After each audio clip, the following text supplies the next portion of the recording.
So a huge thanks to our not only for their wonderful comments, but also for keeping their comments exactly within the time period that we had budgeted for them. So we're turning to time now for questions and discussion. And I'm going to lead off with a question, but I want to invite members of the audience to come to the mic. So one thing that struck me in listening to each of your presentations is how, although the kind of work that you're each doing is very, very different, that you each have a kind of a unique relationship with the communities that you're working with, and that it seems to me that in all cases, particularly there's segments of the community that are particularly impacted, having to do perhaps with socioeconomics, what you mentioned with Kaiser, the fact that people who have the least economic opportunity have to drive the farthest to get to work and get the things that they need, the lack of local supply chains in those communities, and the same with the agricultural situation, the challenge to change farming practice and how that impacts people inequitably, as well as obviously with the tribes and the very profound impacts on traditional patterns of gathering food and cultural patterns as well. And I was wondering if you could reflect a little bit on how you approach the job of working with those communities, bringing them together, communicating with them, involving them in the work that you do, and the insights that you were able to gain by doing that, in whatever order you want to respond to that. But Thanks. Well, for healthcare, not to continue to just harp on this, but honestly, that community health needs assessment is a platform that is incredibly useful because it draws on listening to the community. So it may be that healthcare providers think they know what the community health needs are, but we all have our lenses, and it's when you invite a conversation and transparency. And the other thing, I think it was brought up earlier today about data, if it's evidence that you're looking at, the website I mentioned, chna.org, has mapping tools. And so you can put in, particulate matter and put in the zip codes you're interested in. And it will feed you lots of information about what's going on in the environment. And with that data, having a conversation with the community will guide the thinking so that it really is a collaborative partnership. And that is one theme that I think I heard from everybody is, the ability to listen, the ability to use data, and the ability to collaborate so there isn't one loudest voice that everyone is trying to kind of orbit around. It's really reaching a holistic consensus. I would say that the core of our work is guided by our farmer advisors and partners for a few reasons. They know what will work, and if it won't work on the ground, if it doesn't keep them in business, it's all the policies and funding, incentives in the world won't move the needle. So they filter everything we theorize about and the scientists research through that practical lens, and I think we probably need to do even more to make sure that the research that's being done is farmer-led and participatory. That probably, I'm going to guess that applies to the public health space as well, that the communities who are most impacted or most vulnerable would be the best people to guide the research needs and the planning needs, and that did come up today a little bit. I'll just leave it at that for now. Well, I think, in the tribal sphere, it's exactly the same with our programs. It's just all about listening to what each tribe needs because the needs are so different. So we let them guide us in how we can help. if I can follow up on that, how do you make a connection? You mentioned the Hopi farmers having to change how they're growing corn or the opportunity to do that. So how do you make that connection between, say, the tribe and expertise that they might need to find alternative ways of growing corn if it's not the traditional way that they're going to need to use? Yeah, that's a really good question. I think that's part of our our goal of building partnerships. And in fact, that's a key part of our training. Is we talk extensively about partnerships, and we like to have a partnership going into the training. This past training in Alaska, we partnered with the Alaska Native Tribal Health Consortium, who are true experts on health issues in Alaska. And so that's really valuable, just bringing people together at the training so that they can sit together for 3 days and develop, a rapport with each other. Okay, the mic, I think I'll start on the left. Jonathan. Yes, I have a question for Renata. What you're doing as far as sustainable agriculture and the incentives and innovations there they look very exciting. But one question I have, and this gets back to traditional versus new innovative approaches, is do you have special programs for out-of-the-box types of practices? For example, I know that entomophagy is a big rising area as far as alternative protein. So entomophagy, eating insects. I know cricket powder is a big growing field. I think there's a company in California. And so I asked this in all seriousness. I have a PhD student working on this, alternative protein sources. And even if you don't eat insects, the integrated farming of, feeding mealworms to chickens, and you avoid all that, the grain growth for animals. Do you have some programs on that type of area? Because they could turn into big, big ticket changes rather than just following the conventional way of growing food.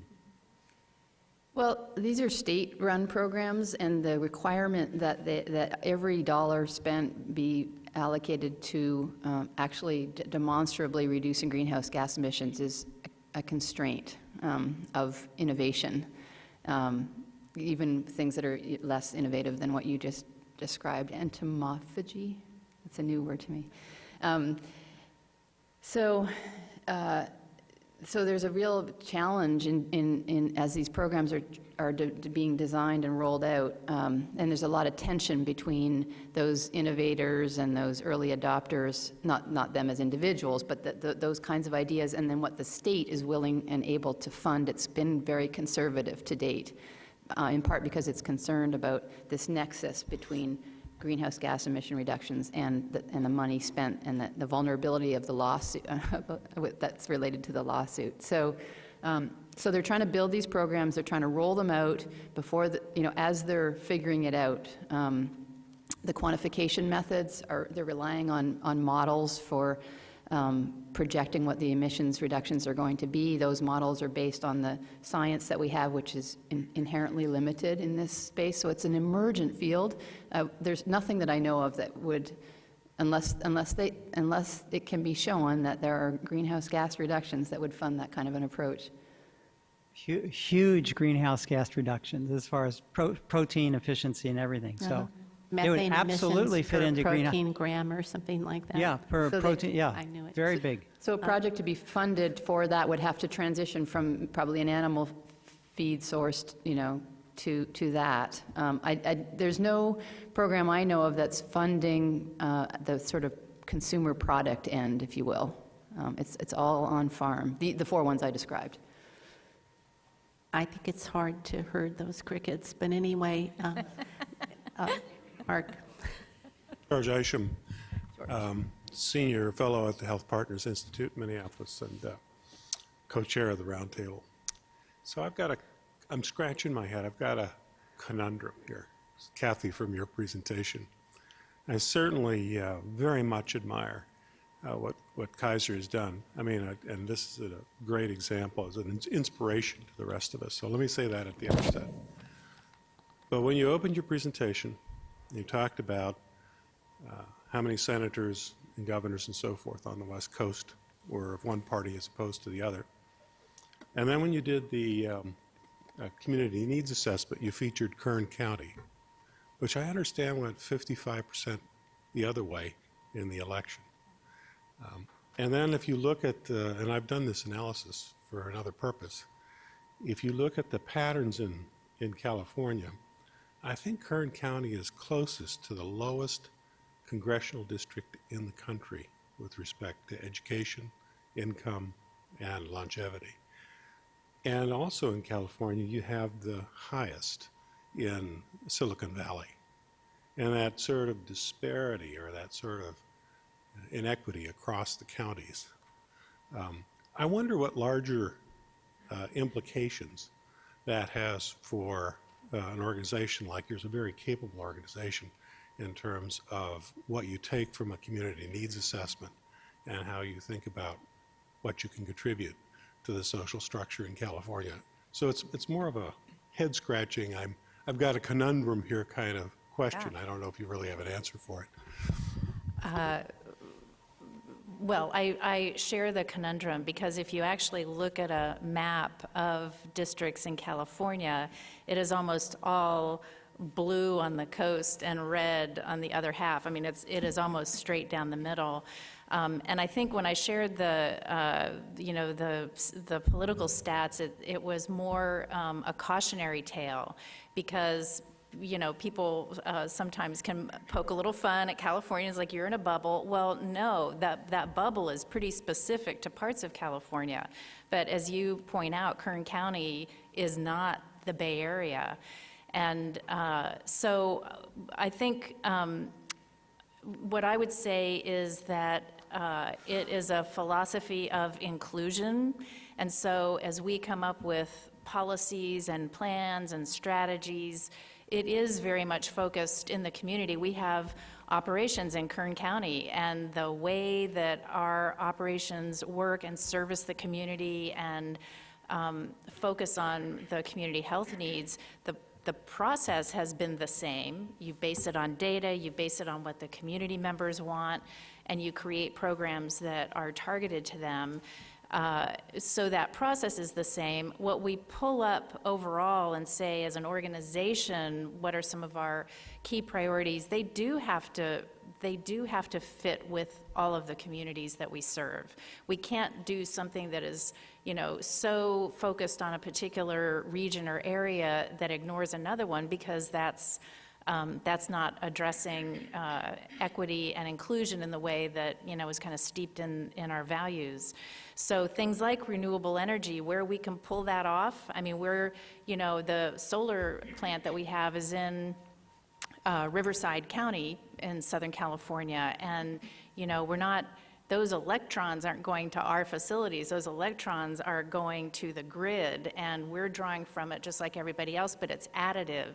So that's an example of where we're saying this approach supports reduced fossil fuel use throughout the state, and that helps everybody. But there are very local programs to address very specific community needs, whether it's violence or food scarcity or whatever the need might be, then there would be local programs.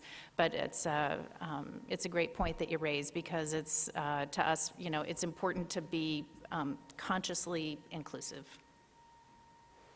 Next question. Yeah, Tom Kotke, Medical Director for Wellbeing at Health Partners, and I'm a cardiologist. This is for Kathy, since we're thinking off the grid. How about and we know that there's this tremendous offset of harm from carbon that versus what we deliver in healthcare, and cardiology is probably one of the worst. How about carbon or greenhouse gas per unit of delivery as a HEDIS measure? Wow. Interesting. That's interesting. I'm sort of speechless. But I think what you're getting at is, how can we bring measures like that into the mainstream of healthcare measures that show up in ways that people in healthcare pay attention to? And I don't know of any moves in that arena, but it's a striking idea.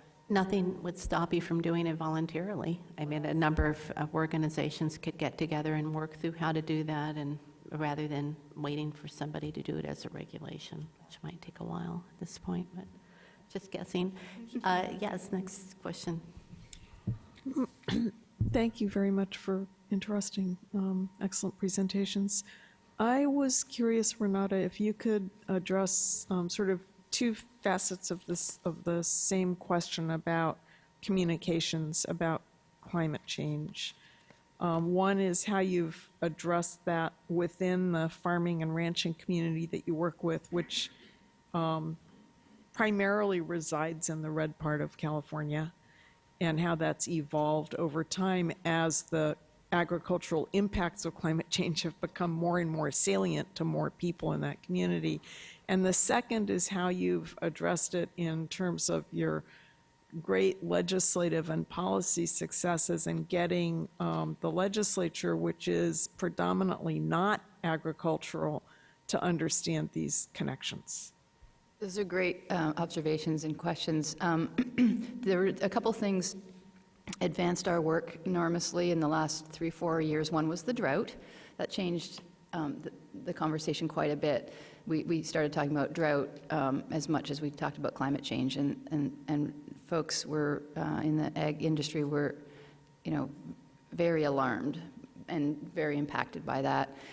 The other thing that changed is that money started to flow right around the same time from this greenhouse gas reduction fund. It had been already being distributed to other sectors, but to agriculture, the dollars only started appearing in 2014.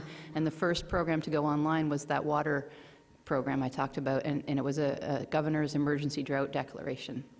So those two things happened together. And when we founded our coalition in 2009, and there was at that time no constructive voice of agriculture at the climate policy table in the state. It was mostly voices opposing AB 32 and trying to limit regulation. That was really the job of the lobbyists that were operating there at the time. And since then, now that there's almost $200 million that's been allocated, the tune has changed. The interest level has raised. I think farmers are pragmatic. If they see, they aren't motivated by greenhouse gas reduction emissions or carbon sequestration. They're motivated by staying in business and making sure they have enough water and so on. So, but if there are dollars there that they see can get them some of those benefits, they'll take them. And that's started to happen. The demand for these programs is huge. So that's partly helped our communications efforts. The other question was about the legislature.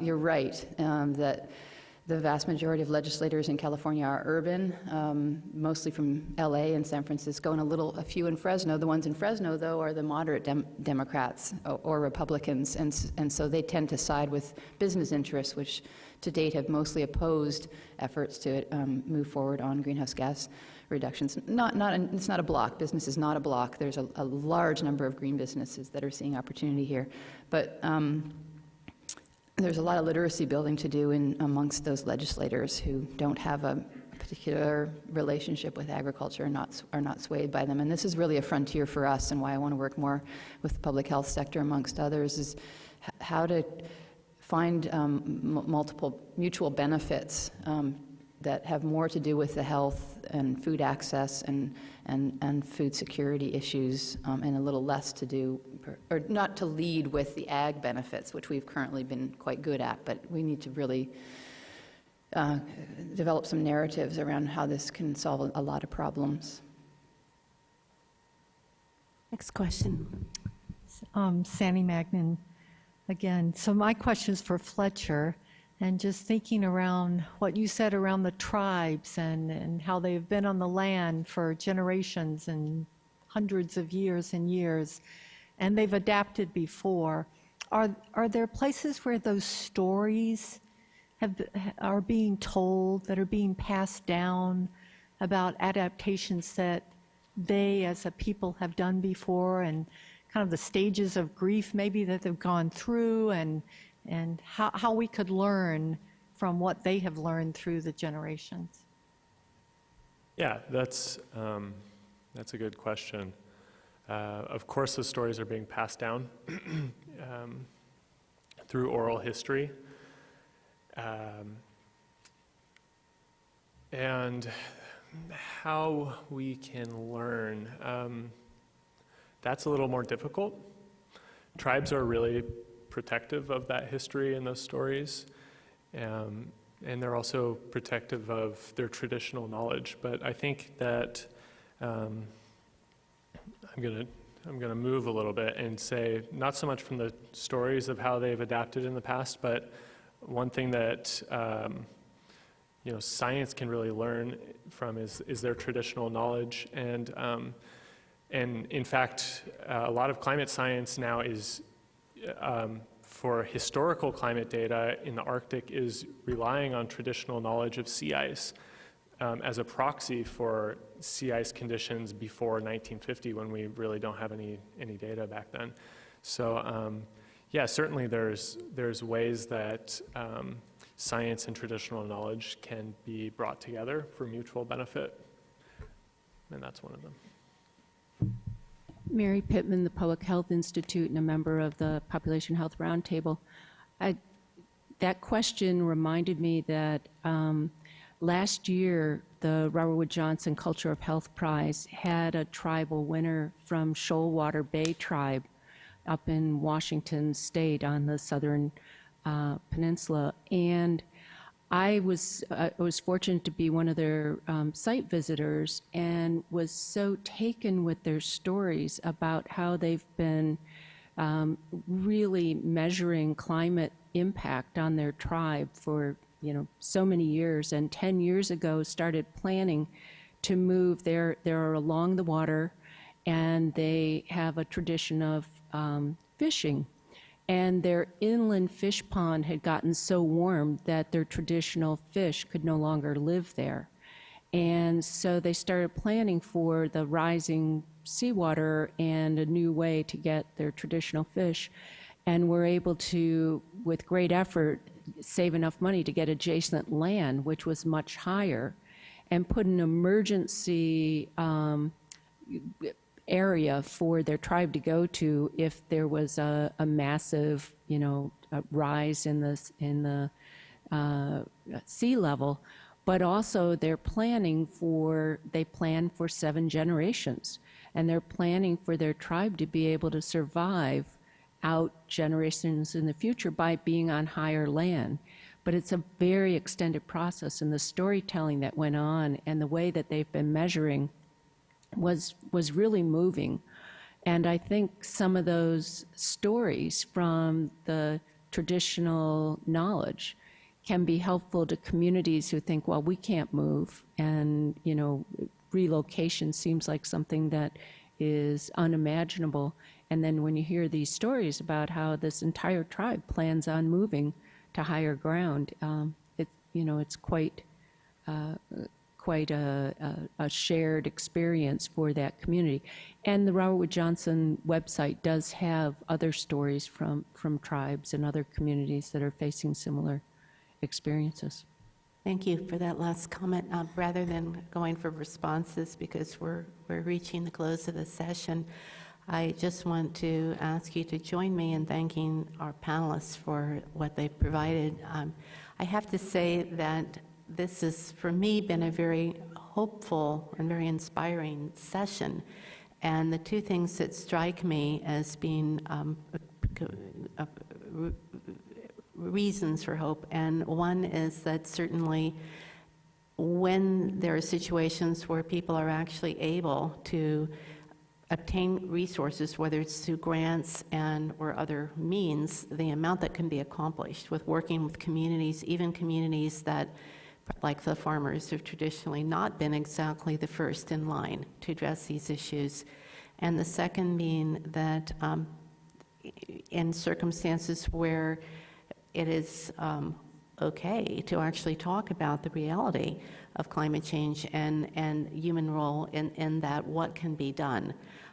Somebody mentioned earlier the idea of cricket farming, and that would be a little bit maybe out of the box today, but I will say everything I heard today a decade ago would have been considered to be completely out of the box. There are people in the room who know what I'm talking about, that, you know, there was a time when none of this would have been possible to fund with grants or in any other way.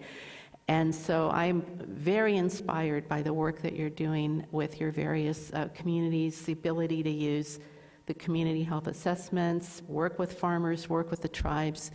This is a lot of progress that's being made, and thank you very much for sharing it with us.